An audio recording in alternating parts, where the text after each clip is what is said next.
আমরা রাত্রিবেলা যখন ঘুমাতে যাব বিছানায় বসে বসে একটি দোয়া তিনবার পড়ব। একটি দোয়া তিনবার পড়লে কি হবে? রাসূলুল্লাহ সাল্লাল্লাহু আলাইহি ওয়াসাল্লাম বলেছেন, আমার গুনাহ যদি পৃথিবীর বয়সের সমান হয় তবু আল্লাহ তাআলা গুনাহ মাফ করবেন। আমার গুনাহ যদি পৃথিবীর সকল বালুকণার সংখ্যা বরাবর হয় তবু আল্লাহ তাআলা আমার গুনাহ মাফ করবেন।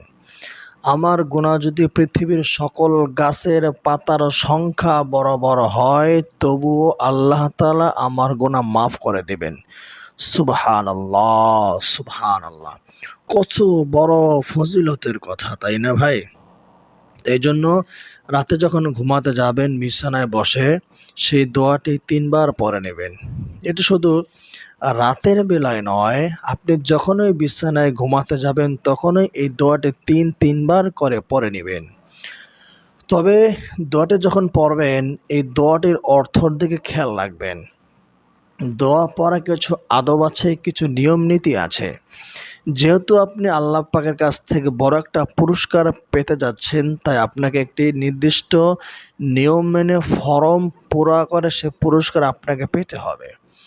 দুনিয়াতে মানুষ পুরস্কার কিন্তু এমনি এমনি পেয়ে যায় না, একটা সুনির্ধারিত নিয়ম ফলো করার পরে সে পুরস্কার লাভ করতে পারে। তো এই যে মহৎ একটি বড় পুরস্কার আপনি যা পাবেন, এটার জন্য একটা নির্ধারিত নিয়ম আছে। আর সেই নিয়মটা হলো মনোযোগের সাথে, ইখলাসের সাথে আল্লাহকে হাজির নাজির মনে করে সেটা আপনি পড়বেন। আপনি অতীতে যত গুনাহ করেছেন সে গুনাহ আর ভবিষ্যতে করবেন না, এরকম দৃঢ় সংকল্প করে সেই দোয়াটি পড়বেন। তাহলে দেখবেন আপনি যখন ঘুমাবেন দোয়াটি পরে ঘুম থেকে উঠে আল্লাহ তাআলা আপনাকে ঘুম থেকে উঠবেন এমত অবস্থায় যে আপনার কোনো গুনাহই বাকি থাকবে না। আল্লাহু আকবার। আর সে দোয়াটি পড়লে আপনার অভাব অনটন দূর হয়ে যাবে, আপনার পেরেশানি দূর হবে, আপনার বালা মুসিবত বিপদ আপদও দূর হয়ে যাবে।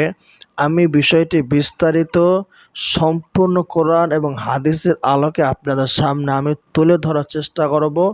বাকি আল্লাহ পাকের ইচ্ছা, আল্লাহ তাআলা যদি তৌফিক দান করেন।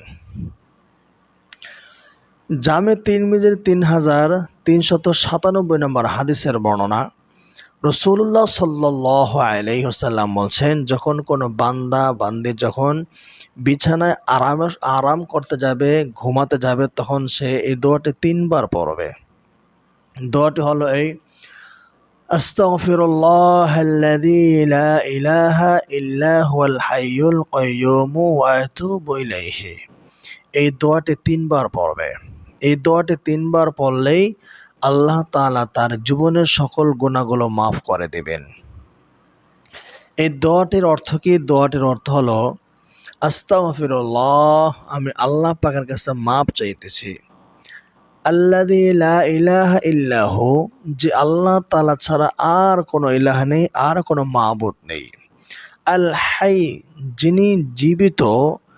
আল কাইয়্যুম, যিনি নিজে প্রতিষ্ঠিত, যিনি নিজে স্বয়ংসম্পূর্ণ। ওয়া আতুবু ইলাইহি, এবং আমি তার কাছে তওবা করতেছি। এই দোয়াটি আপনারা তিনবার পড়বেন। এখানে ইস্তেগফারও আছে, তওবাও আছে। তো ইস্তেগফার নিয়তে, তওবার নিয়তে দোয়াটি পড়লে আপনার সকল গুনাহ মাফ হয়ে যাবে, এমনকি কবিরা গুনাহ মাফ হবে। কারণ নবীজি বলছেন, আত্তাইবু মিনাজ যামবি কামান লা যামবা লাহ। যে ব্যক্তি তওবা করে তার আমলনামায় একটি গুনাহও থাকে না। সে কেমন যেন এমন হয়ে যায় যে সে আজ তার মায়ের পেট থেকে পৃথিবীতে আগমন করেছে। সুবহানাল্লাহি ওয়া বিহামদিহি সুবহানাল্লাহিল আযীম। এই জন্য ভাইরা আমার, বন্ধুরা আমার, রাত্রিবেলা যখন ঘুমাতে যাবেন, ঘুমাতে যাওয়ার আগে দোয়াটি তিনবার পড়বেন। রাতে ঘুমাতে যাওয়ার আগে তিনবার পড়বেন, দিনের বেলায় ঘুমাতে যাওয়ার আগে দোয়াটি তিনবার পড়বেন। দোয়াটির অর্থর দিকে গভীরভাবে লক্ষ্য করে পড়বেন। যে নিয়মে পড়তে বললাম সেই নিয়মে দোয়াটি পড়বেন। সেই নিয়মে যদি দোয়াটি পড়তে পারেন, আল্লাহ রব্বুল আলামিন আপনার জীবনের সকল গুনাহ মাফ করে দিবেন। আপনার গুনাহ যদি পৃথিবীর বয়সের সমান হয়, আপনার গুনাহ যদি পৃথিবীর বালুকণার সংখ্যা বরাবর হয়, আপনার গুনাহ যদি পৃথিবীর সকল গাছের পাতার সংখ্যা বরাবর হয়, তবু আল্লাহ রব্বুল আলামিন আপনার জীবনের সকল গুনাহগুলো মাফ করিয়া দিবেন। আল্লাহ রব্বুল আলামিন এই দোয়াটি পড়লে এত বিশাল, এত বড় গুনাহ, এত পরিমাণ গুনাহ কেন মাফ করবেন? আমি আগে বলছি এই দোয়াটি তওবার নিয়তে পড়তে হবে রে ভাই। আর যখন কোনো বান্দা তওবার নিয়তে কোনো দোয়া পড়ে নেয়, আল্লাহ তাআলা ওই ব্যক্তির জীবনের সগীরা কবিরা সকল গুনাহ মাফ করিয়া দেয়। আমরা জানি কোনো বান্দা যদি আল্লাহর কাছে খাঁটি মনে তওবা করে, আল্লাহ তাআলা ওই ব্যক্তিকে মাফ করিয়া দেয়। এমন করে ব্যক্তি যদি কাফেরও হয়, 90 বছর 100 বছর হয়ে গেছে কুফরি কাজ করেছে, আল্লাহ তাআলা নাফরমানি করেছে, এই ব্যক্তি যদি তওবা করে আল্লাহর উপর ঈমান আনে, আল্লাহ তাআলা তার জীবনের সকল গুনাহগুলো মাফ করিয়া দেয়। এই জন্য যখন বিছানায় যাইবেন, দিন হোক রাত্রে হোক, যখনই যাইবেন দোয়াটি 3 বার পড়বেন। এই দোয়াটি 3 বার পড়লে নবীজি বলছেন গুনাহ মাফ হয়ে যাবে। আল্লাহ তাআলা বলছেন গুনাহ মাফ হবে। আল্লাহ তাআলা বলেন ফাকুলতু আস্তাগফিরু রাব্বাকুম ইন্নাহু কানা গফফারা। তোমরা তোমাদের রবের কাছে মাফ চাও, তিনি নিশ্চয়ই তিনি তোমাদের গুনাহ মাফ করবেন, তিনি ক্ষমাশীল এবং দয়ালু। এই আয়াতের মধ্যে আল্লাহ তাআলা বলেন তিনি ক্ষমাশীল, তাই তিনি গুনাহ মাফ করবেন, এবং আল্লাহ তাআলা যেহেতু দয়ালু তাই যে পরিমাণ গুনাহ মাফ করবেন, ওই পরিমাণ নেক আমল বান্দার আমলনামায় আল্লাহ তাআলা আবার দান করবেন। আল্লাহ রব্বুল আলামিন আরো বলেন ইউরসিলিস সামা আলাইকুম মিদরারা। কোন বান্দা যদি মন থেকে দিল থেকে তওবা করে, ইস্তেগফার পড়ে, আল্লাহ তাআলা তার বাগানে তার ক্ষেতের মধ্যে বৃষ্টি দান করে। আল্লাহ রব্বুল আলামিন আরো বলেন ওয়ায়ামদিদুকুম বিআমওয়াল। আল্লাহ রব্বুল আলামিন তাকে অনেক সম্পদ দান করবেন। মাল এক বচন, এর বহু বচন হলো আমল, মানে অনেক সম্পদ দিবেন, অনেক সম্পদ দান করবেন। শুধু সম্পদ নয়, অবানিন এবং তিনি সন্তানও দান করবেন।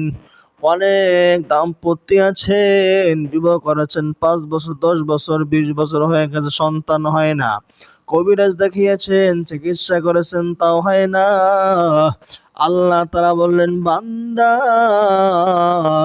তোমার এত দেশ বিদেশে দৌড়াদৌড়ি করা লাগবে না, তুমি ইস্তেগফার পড়ো, আল্লাহর কাছে সন্তান চাও। যেভাবে ইস্তেগফার পড়ার দরকার সেভাবে যদি পড়তে পারি, আল্লাহ রব্বুল আলামিন অবশ্যই সন্তানের মা বাবা বানায়া দিবেন। হযরত জাকারিয়া আলাইহিস সালাম, হযরত মারইয়াম আলাইহিস সালাম, মারইয়াম আলাইহিস সালামকে আল্লাহ তাআলা সৃজন ছাড়া ফল দিলেন। যখন জাকারিয়া আলাইহিস সালাম দেখলেন যে সৃজন ছাড়া মারইয়ামকে আল্লাহ তাআলা ফল দিতে পারেন, ওই সময় জাকারিয়া আলাইহিস সালাম আল্লাহর কাছে দোয়া করলেন, আল্লাহ আমি বুড়া হয়ে গেছি, আমি বৃদ্ধ হয়ে গেছি, আমার কোনো সন্তান নাই, তুমি যদি সৃজন ছাড়া মারইয়ামকে ফল দিতে পারো, আমার যেহেতু সন্তান নেওয়ার সৃজন নাই, তবু তুমি আমাকে সন্তান দিতে পারবা। জাকারিয়া আলাইহিস সালাম সেখানে বসে আল্লাহর কাছে দোয়া করেছেন, আল্লাহ তুমি আমাকে এমন একটা সন্তান দান করো যে সন্তান আমার মৃত্যুর পরে আমার দিন কাজ করবে, আমার রেখে যাওয়া কাজ কমপ্লিট করবে। আল্লাহ রব্বুল আলামিন দোয়া কবুল এবং মঞ্জুর করে নিলেন। আল্লাহ তাআলা এমন একজন সন্তান দিলেন যে সন্তান পৃথিবীতে আসার পরে কোনো দিন কোনো সগীরা গুনাহ পর্যন্ত করে নাই। এমন একজন সন্তান আল্লাহ তাআলা জাকারিয়া নবীকে দিলেন, যে সন্তানকে আল্লাহ তাআলা নবী পর্যন্ত বানায় দিলেন। এই জন্য আপনার ঘরে সন্তান হয় না, আপনার মন খারাপ, খারাপের দরকার নাই। আল্লাহর কাছে চাইবেন, আল্লাহ তাআলা দিবেন। আল্লাহ তাআলা যেহেতু বড় বড় আসমান জমিন বানাইতে পারছেন, আল্লাহ তাআলা কেন আপনাকে একটা সন্তান দিতে পারবে না? আমরা যদি চাওয়ার মতো চাইতে পারি, আল্লাহ তাআলা অবশ্যই দিতে পারবেন।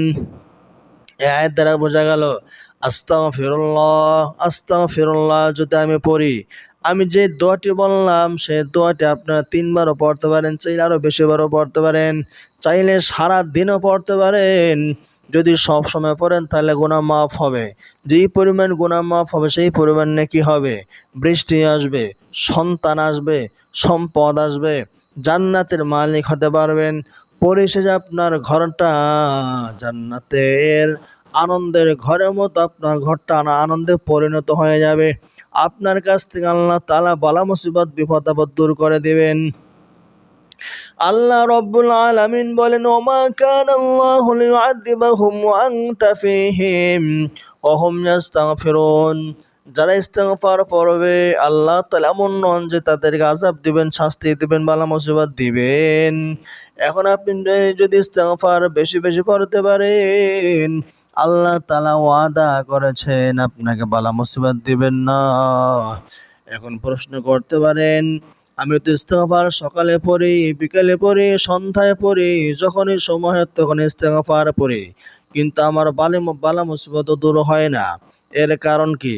আমি আপনাকে বলবো, ইস্তেগফার শুধু মুখে মুখে বললে হবে না, ইস্তেগফার মন থেকে, দিল থেকে পড়তে হবে রে ভাই।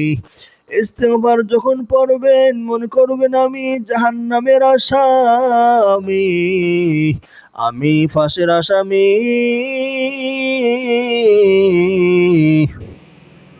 ফাঁসিতে যখন যাবে মানুষ তখন আল্লাহকে যেভাবে মন থেকে দিল থেকে ডাকে, আল্লাহকে মন থেকে দিল থেকে ডাকে, আপনি মনে করবেন আমি ফাঁসির আসামি, আমাকে মন দিল দিয়ে আল্লাহকে ডাকতে হবে। মন দিয়ে দিল দিয়ে যদি আল্লাহকে ডাকা যায়, আল্লাহ রব্বুল আলামিন অবশ্যই অবশ্যই আপনার মনের তামান্না, মনের বাসনা কবুল এবং মঞ্জুর করে নেবেন। আর যদি বলেন আমি তো মন দিয়ে আল্লাহকে ডাকি, এরপর আমার দোয়া কেন কবুল হয় না, আমার তো বালা মুসিবত দূর হয় না, আমার ঘরের পরিবার অশান্তি দূর হয় না, আমার ছেলে, আমার স্বামী, আমার স্ত্রীর কথা শোনে না, ঘরে সব সময় শান্তি লেগেই থাকে, ওরে ভাই তাহলে বলবো আপনি যে দোয়া করতেছেন, ইস্তেগফার পড়তেছেন, দোয়া কবুল হইতেছেন, ইস্তেগফার কবুল হইতেছে না। ইস্তেগফার কবুল না হওয়ার অন্যতম একটি কারণ হলো আপনার খাবার হারাম, আপনার পোশাক হারাম, আপনার ঘর বাড়ি গাড়ি বাড়ি সব হারাম। আপনার পেটের মধ্যে হারাম খাবার থাকবে, গায়ে হারাম কাপড় থাকবে, আর মনে মনে ভাববেন আমার সব কিছু কবুল হবে না, না এত সহজ নয়। আল্লাহ নবী সাল্লাল্লাহু আলাইহি ওয়াসাল্লাম বলেছেন, কোন এক বান্দা দূর দূরান্ত থেকে সফর করে কাবা ঘরের সামনে এসেছে, সফর করার কারণে তার গায়ে ধুলাবালি লেগেছে, তার কাপড় চোপড়ে ধুলাবালু লেগে গেছে, পেটের মধ্যে ক্ষুধা, খাবার নাই, কাবা ঘরে বাইতুল্লাহর সামনে এসে বলে ইয়া রব্বি, ইয়া রব্বি, ইয়া রব্বি। আল্লাহ নবী বলেন ফান্না ইস্তাজাবু লিযালিকা, তার দোয়া কিভাবে কবুল করা হবে? অথচ তার খাবার হারাম, তার পোশাক হারাম, তার পানীয় হারাম, এই দেহের উপরে হারাম কাপড় পরিধান করে, পেটের মধ্যে হারাম খাবার রেখে যতই দোয়া করি, কাবা ঘর ধরে যদি দোয়া করি, আল্লাহ তাআলা দোয়া কবুল করবেন না, আল্লাহ তাআলা আমার মনে শান্তি দেবেন না, আল্লাহ তাআলা আমার পেরেশানি দূর করবেন না রে ভাই। এই জন্য যখন দোয়া করবেন প্রথমে শর্ত হলো, প্রথম আল্লাহর উপরে পরিপূর্ণ বিশ্বাস রাখবেন। 2 নম্বর শর্ত হইল মন দিয়ে দিল দিয়ে পড়বেন। 3 নম্বর শর্ত হইল আপনার খাবার, পোশাক, ঘর বাড়ি সব হালাল হইতে হবে। 4 নম্বর শর্ত হইল সৎ কাজের আদেশ দিবেন, অসৎ কাজ থেকে নিষেধ করবেন। আপনার ছেলে আপনার সামনে নামাজ পড়ে না, রোজা রাখে না, বেপরদায় চলে, বিভিন্ন মেয়েদের সামনে কথাবার্তা বলে, আপনার মেয়ে বিপরদায় চলে, কোনো কিছু বলেন না, আপনার দোয়া কবুল হবে না। আপনি নিজেও যেমন দিন মানবেন, আপনার ছেলে মেয়ে, আপনার অধীনস্থ লোকদেরকে দিনের দাওয়াত দিতে হবে। যদি দিনের দাওয়াত না দেন, আল্লাহ তাআলাও আপনার দোয়া কখনোই কোনো দিন কবুল করবেন না।